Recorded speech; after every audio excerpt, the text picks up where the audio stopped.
বিশ্লেষকরা বলছেন ডক্টর ইউনূসের গ্রেফতার ও দণ্ডাদেশ দেশের রাজনৈতিক ভবিষ্যৎ ও সরকার বিরোধী সম্পর্কের উপর দীর্ঘমেয়াদী প্রভাব ফেলতে পারে। পরিস্থিতি কোন দিকে গড়ায় সেদিকে তাকিয়ে এখন পুরো দেশ। নতুন সরকারের শপথগ্রহণ অনুষ্ঠান শেষ হওয়ার কিছুক্ষণের মধ্যেই নাটকীয় মোড় নেয় দেশের রাজনৈতিক পরিস্থিতি।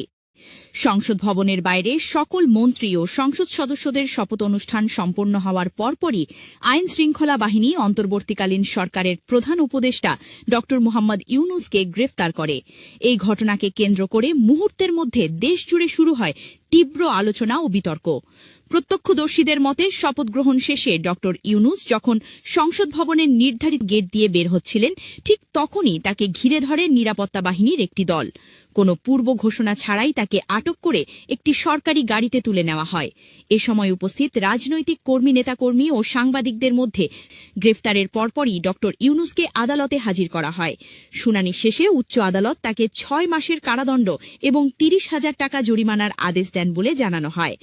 আদালতের এই আদেশ প্রকাশ্যে আসারকে প্রশ্ন তোলা হয়, এত দ্রুত বিচারিক প্রক্রিয়া কিভাবে সম্পন্ন হল এবং এর পেছনে পূর্ণ বেআইনিভাবে গ্রেফতার করা হয়েছে ন্যায় বিচারের পরিপন্থী এবং এর বিরুদ্ধে উচ্চতর আদালতে আপিল করা হবে।